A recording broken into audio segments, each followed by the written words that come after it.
Blessed to be part of your day. Kevin Miller in the morning, KIDO Talk Radio. Coming up, we'll hear from R&R. We'll take your phone calls, and certainly we had some people last night at the MTV Music Awards just had some issues with the president, and I still don't understand why these comedians determined that they want to get into politics, and we'll get your reaction to this coming up. You never know what's going to happen at the VMAs. I mean, beats pop off, bad language, people run to the bathroom and send out crazy tweets. It's basically like your typical day at the White House. In your face, Trump.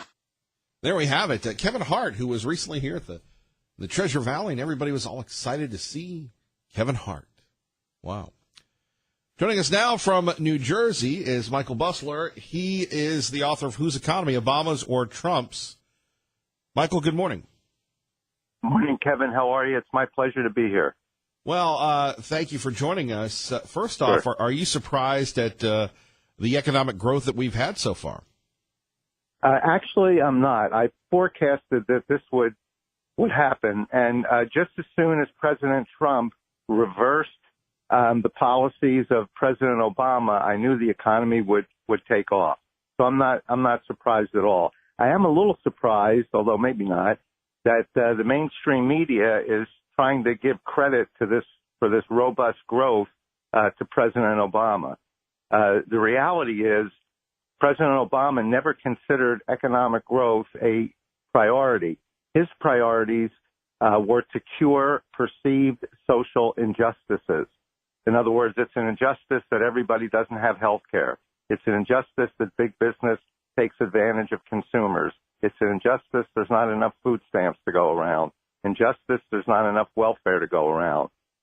So when President Obama concentrated on solving those issues, it ended up slowing economic growth. And in fact, President Obama is the only president in U.S. history to serve a term in office without having at least 1 year where annual economic growth was at least 3%. His best year was about 2.6%. He averaged a little over 2%. And so when he was worried about one of his major accomplishments early in his administration was to pass the Affordable Care Act because it was an injustice that everybody doesn't have health insurance.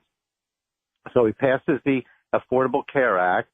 It ends up having 23 tax increases or new taxes put on the middle class, which ends up reducing their disposable income and how much they can spend. That tends to slow economic growth. The Affordable Care Act also said that employers had to pay for health insurance for their employees or pay a $3,000 fine per employee per year.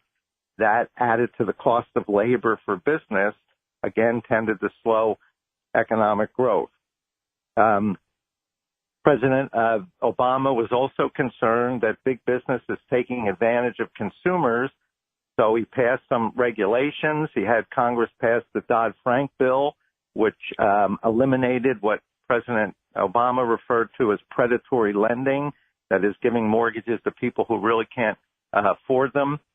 So Dodd-Frank did away with that, but it also put a crimp in all business bank lending. As a result of that, monetary policy didn't stimulate the economy as much as it should have. In addition, President Obama put thousands of regulations on business, he said, to help consumers, but what that ended up doing, too, is making it more expensive for business to expand, tended to slow economic growth. So what happened? President Trump gets into office. The first thing he does is, through executive order, reverses a lot of these burdensome and counterproductive regulations. Since he did that, the economy has been growing at over a 3% rate. Then he gets Congress to reverse some of the negative parts of the Dodd-Frank bill, which took effect in January of this year. Then he also said, look, if I have to get economic growth up, let me look back in history and see what some other presidents have done. Well, President Reagan in 81 went into effect in 82, cut taxes for all Americans, and the economy took off. Kennedy and Johnson did that in 63, 64, and the economy took off. So last November, he convinced his Congress to cut taxes for all Americans. So the middle class now has more money to spend. That gets consumption up, tends to stimulate the economy. He also cut taxes for the upper class as well as corporations. That gave more capital for them to invest, both corporations and higher income earners, more capital to invest. We have a capital-intensive economy, so we need new capital. The tax cut went into effect again in January 1st of this year. By April of this year, the economy was growing at over a 4% rate. And I believe in the third quarter of this year, which we're in now, data will be out the end of October. I think we're going to be growing at a 4.5% rate. And I wouldn't be surprised to see one quarter next year where economic growth exceeds 5%. We may look back in history and see when Reagan's tax cut went into effect in 1982. In 1984, economic growth was 7.5%.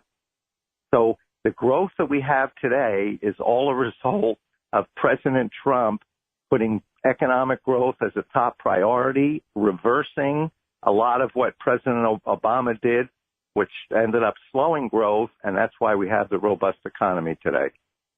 KIDO Talk Radio, Michael Bustler with us as we continue on. You're a professor of economics. You teach economics. Yep. Obviously, sir, you know what you're talking about.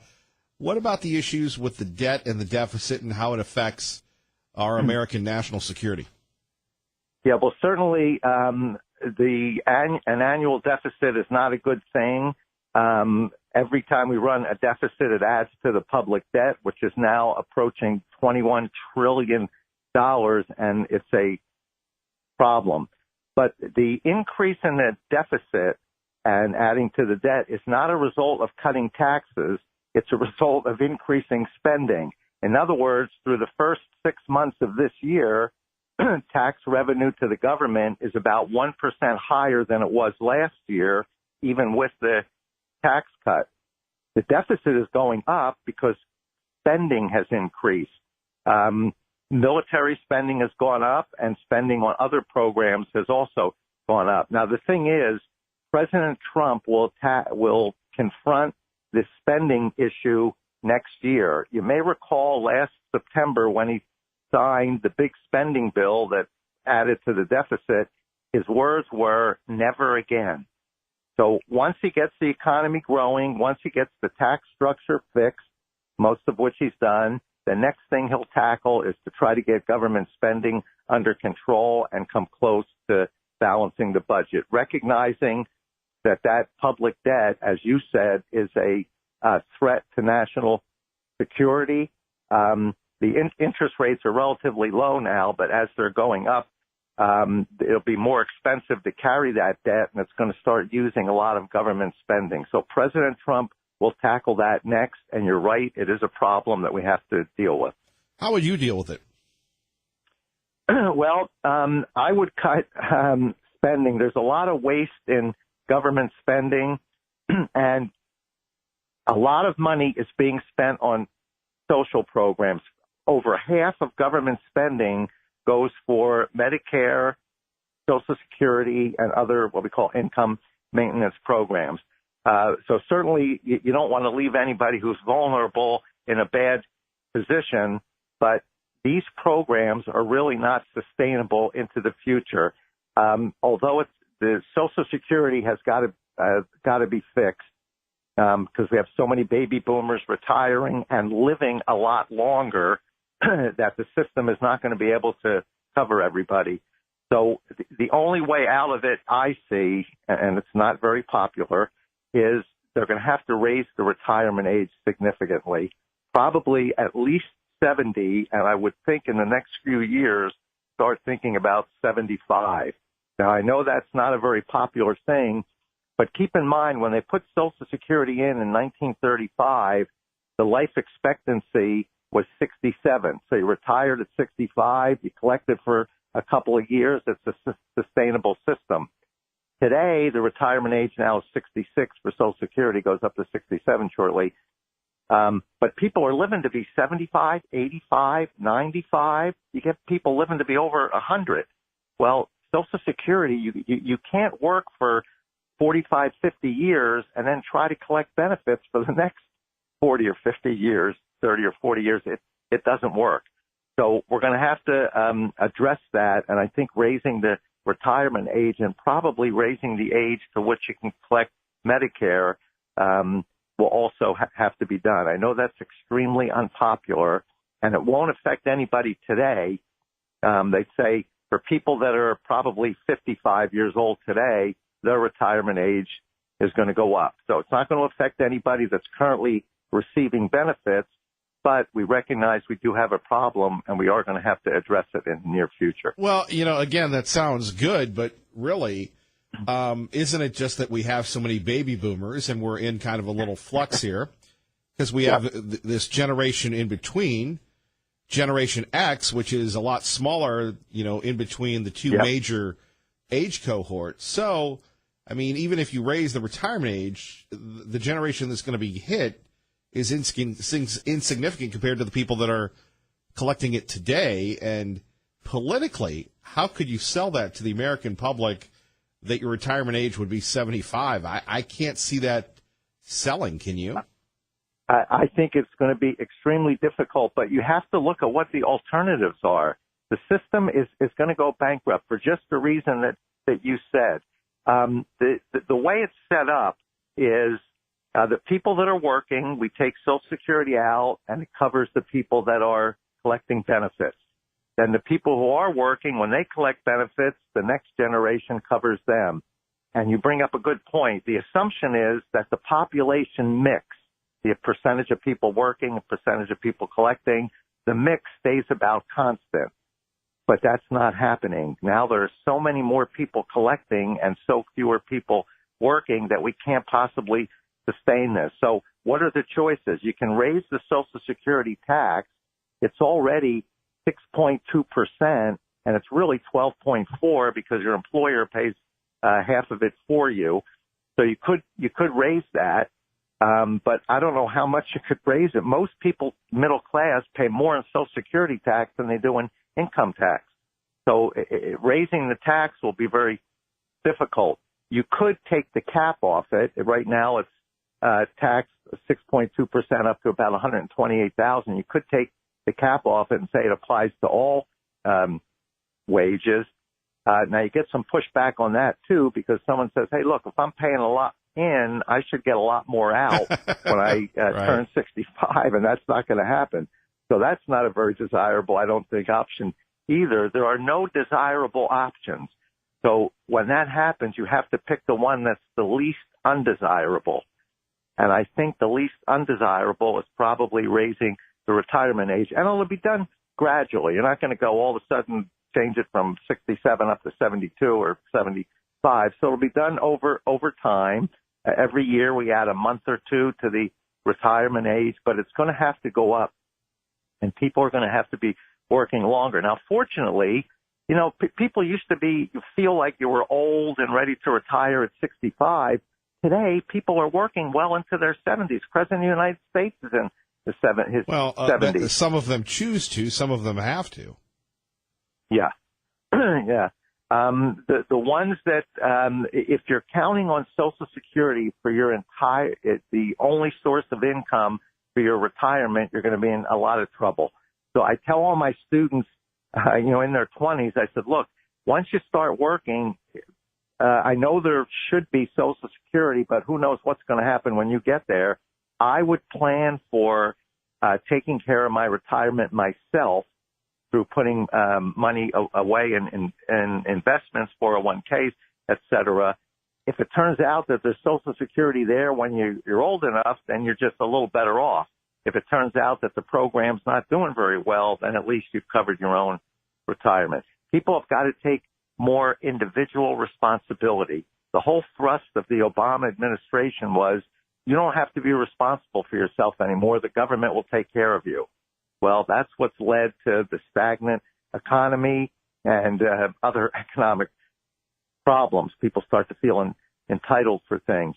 We've got to switch now to say the government's there in the worst cases, but if you're able, you've got to figure out how to take care of yourself rather than relying on the government. Michael Busler, we appreciate you. Thank you, sir. Certainly, my pleasure. We need to book him again. He was a good one. KIDO Talk Radio, 107.5 FM, 580 AM. R&R, good morning. Good morning. Thanks for your patience. Yeah, That guy liked to talk. Well, he had good ideas. That was some good freelance. My thoughts this morning are about prison reform, and specifically more about at the county level. There's a lot of really good time from about 7 o'clock in the morning till 9 o'clock in the morning when those individuals would be well suited by listening to your broadcast. So one more time, if there's a way to get 580 AM Talk in the morning to Canyon County, especially Canyon County, and that would be that'd be prison talk. Yeah. They don't. I'm not sure that they're locked out from AM radio, but I would be surprised if they do get it. And then more than that, there's so much time in a day when a lot of them could have like I'd call it a low jack or an ankle suppressor where they could be on a work crew. And I guess, first of all, high school completion, working on their GED, but a lot of things that are done inside that kind of workforce, or some of them get to do canine or dog companion training, some husbandry. Another couple of thoughts I had was growing native plants for reforestation. They could have growing grounds like nearby with some just available water and all of this available, human potential to learn things that are going to be valuable and do something for the environment. Another one would be like bringing wood out of the forest up there where they're fighting fires, and just have a wood lot and then process the wood later for people on fixed incomes. And well, what it really brought to my mind was this week over here in my county, there's puncture vine or goat head, it's way out of control. And I don't You're saying let the prisoners do it. Have them come out and pull goat heads and pull the vines out and pick up all the little, Well, I don't like the prisoners. They're incarcerated. They're good human beings that made stupid choices. Some of them are criminals. Some of them could be bad people. Not in my neighborhood. No. Well, what do you mean? You have criminals in your neighborhood, R&R? No, I'm just saying I just don't want a chain gang walking in front of my house with criminals that are going to be, casing. That case of the joy. That's right. Right. Right. No, I'm just, somebody, male or female, that's willing to get out and get, some sun on them and get out from behind the bars for a while and pull goat heads. I got to do it. I'm looking at 70 years old. That's just some thoughts. And then lastly, the special name for Steve I have is Special Needs Steve. And I've called him Stupid Steve before, but I realize he's basically retarded. Special Needs Steve. I'm sure he's somewhere behind me this morning on the airwaves. Nice to talk to you, Kevin. R&R, God bless. Take care. Thank you. Bye. Bye-bye. 580-5436, 580-KIDO. You're listening to Kevin Miller on KIDO Talk Radio. Blessed to be a part of your day. Kevin Miller in the morning here, KIDO Talk Radio. Don't forget, coming up tomorrow, Dinesh D'Souza will join us answering your questions from 6 to 7. You don't want to miss Dinesh D'Souza, his exclusive interview with us coming up tomorrow on KIDO Talk Radio. That's 107.5 FM, 580 AM. Where we give you traffic, we give you weather together. Zeri Gabbard. And I'm Kevin Miller. Coming up, the LDS Church saying, stop calling us Mormons. according to the church leader. We'll talk a little bit about that, plus your phone calls about the issues that matter to you on your home for Fox News on the radio. That's 107.5 FM, 580 AM, KIDO Talk Radio. Good morning, Brian. Good morning. Blessed to be a part of your day. Kevin Miller in the morning here. Phone number is 580-5436. 580 KIDO. You're listening to 107.5 FM, 580 AM. And already we have people going to upper management, not even Jeff the Suit, but they've gone over Jeff the Suit's head to criticize you and me for having Dinesh D'Souza on the air. That's right. And apparently, like I said, there's a different audience, and many people make this mistake when they think the same audience that follows us on social media, whatever that means, and the radio are one and the same. They're not.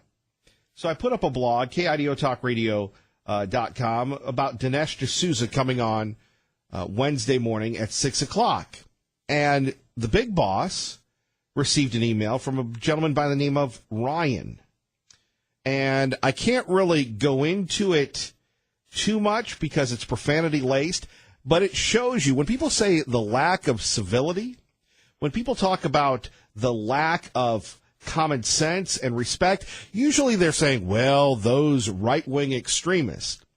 But anyone, and you know who I'm talking about, if you've been involved in conservative politics, if you've been involved in politics, you know what happens when you come out vocally for something.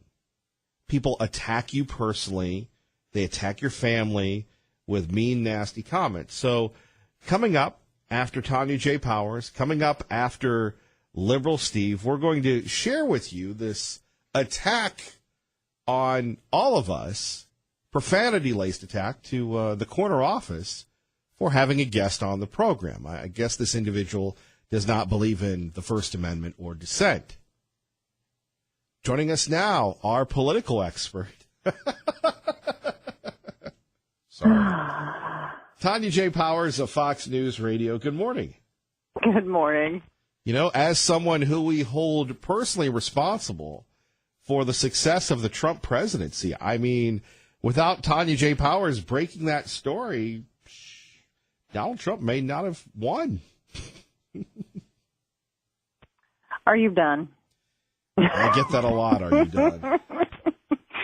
Yeah, you know how I love to be called a political analyst and expert, and I know all the other adjectives that you know.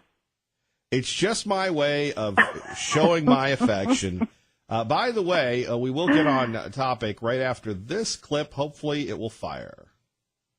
You never know what's going to happen at the VMAs. I mean, beefs pop off, bad language, people run to the bathroom and send out crazy tweets. It's basically like your typical day at the White House. In your face, Trump.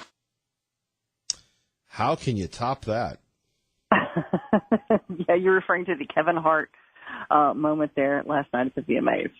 Yep. Yes.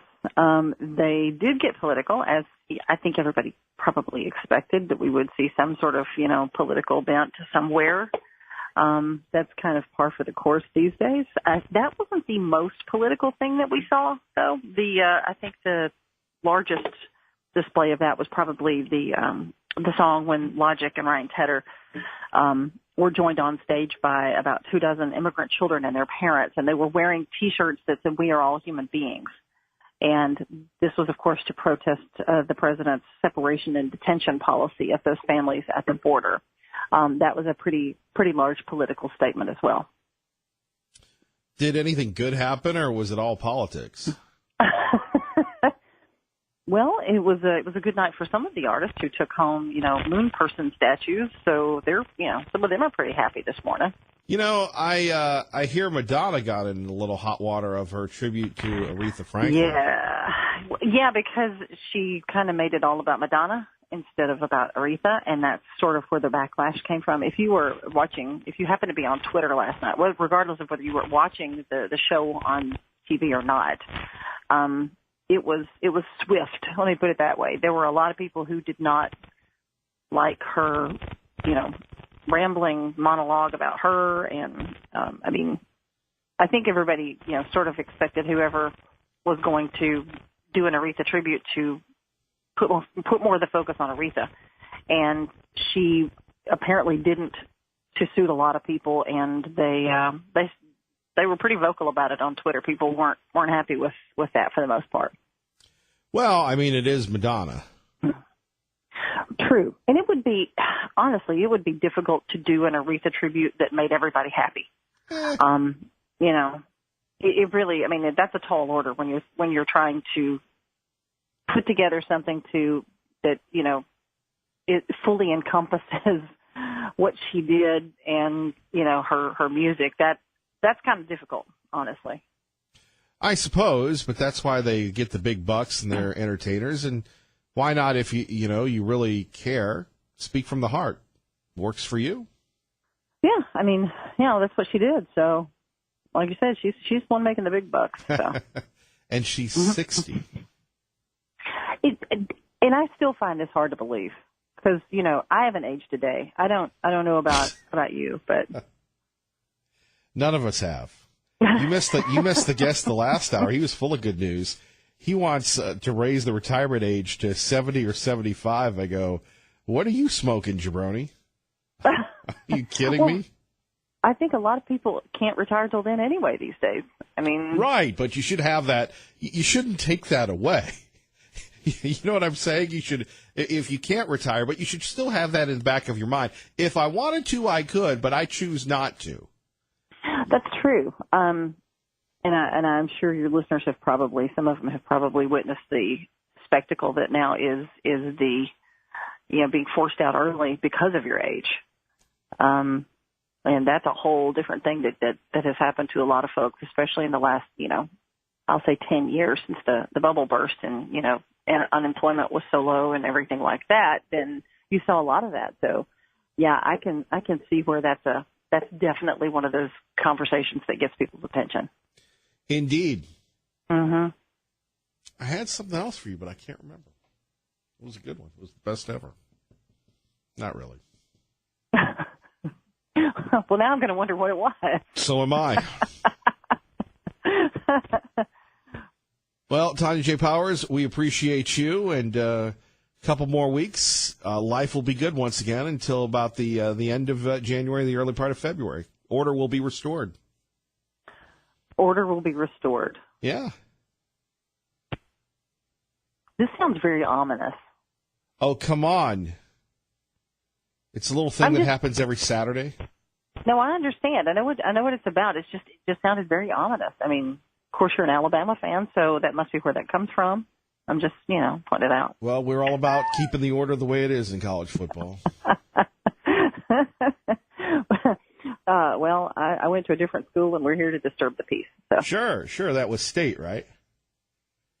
Okay. I think we're done here. So. Yes. You're always so much fun to talk to, Kevin. Yes, go Land Sharks. Yes, go Land Sharks. That's right. That's what our world has become, Land Sharks. And right now someone's saying no one has any idea what they're talking about but those two. So. Oh, thank you for having me on. I always enjoy our chat. And I always enjoy the direction you give me. Thank you. Thank you. Have a great day. Thanks. You too. Our great friend Tanya J. Powers joining us now with analysis on KIDO Talk Radio. Liberal Steve. Miller in the morning. Oh, that's a messy subject alone right there, I'll tell you. And that so-called author, professor, those that teach and those that do, he was a real idiot. How to lie with statistics. I'd hate to be one of his students. Why didn't he just tell students the fact of life? You know, if you have one kid, it's going to cost you $1 million to raise it. If you had 8, it's going to cost you $8 million. By the time you retire at 65 or 75, you're going to be broke. Period. So you're broke? But they want, well, in reality, I am broke, Kevin.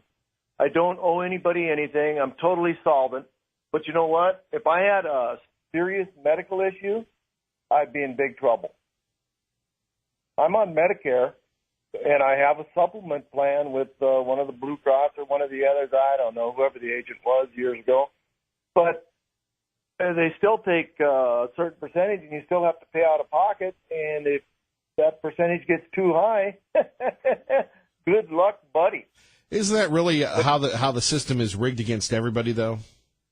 Oh yeah, most bankruptcies are medical. Right. The majority of bankruptcies are medical, and it's still a bet. Why didn't this professor of economics and let's be honest, it's both the Republicans and the Democrats that are in on this collusion. They don't care. I mean, this system has been going on for quite some time. You have millions of Americans that lose everything, and your guy Obama was supposed to solve it, but he made it worse. The Republicans, your guy Trump, are saying, hey, we want to solve it. They're not doing anything except collecting their fat pensions, collecting their government benefits. If you truly are of the people, then you live like the people. You don't live above them.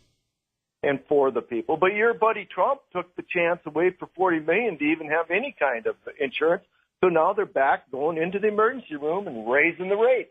The cost of insurance is climbing at a spectacular rate right now. So, yeah, the truth isn't the truth. Right, Kevin?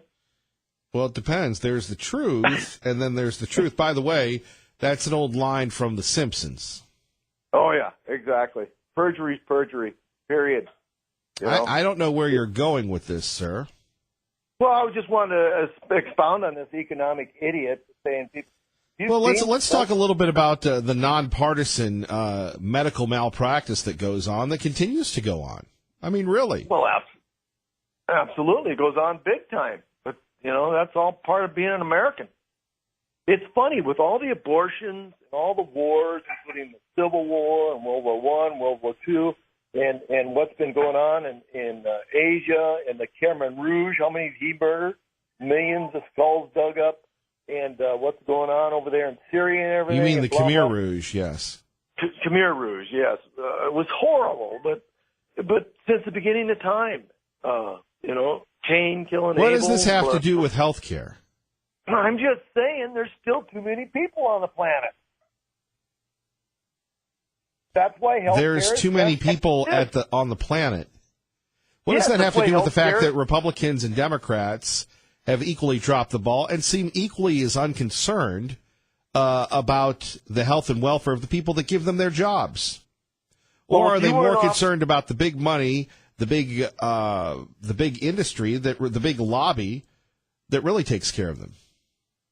Well, why don't we, the people who they work for us, why don't we take their pensions away, and why don't we take their medical away? And they have to supply their own. Why don't we protest that out in front of the White House? I don't know. Because we're stupid. No, because too often than not, your people are launching personal attacks against the president. In the future, the only thing they're going to have to make sure is that elderly have housing, they have health care. I mean, look, you've made it. What do you care? What about my lovely millennial children that listen to this program? As you know, I am not a parent, but I feel that I am the figurative father figure for the children, the millennial children of the Treasure Valley. And I worry about my children listening to this program right now on KIDO Talk Radio not having the same benefits as the baby boomers, my Miller millennials. I worry about them just as I worry about myself. That's why you should be working right now. Well, I am. I'm working to support you.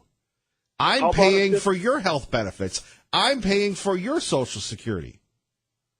As you should. How about allowing assisted suicide? What do you mean? What does that have to do with anything? Well, they wouldn't be taking up the payroll. Yeah, and then all of a sudden you're going to have the government bureaucrats deciding who lives and who dies. And that's already going on right now.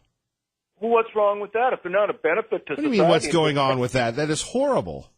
If they're sitting at home watching cable TV, they're crippled up from overeating all their lives, they got diabetes. That's a little too close to home.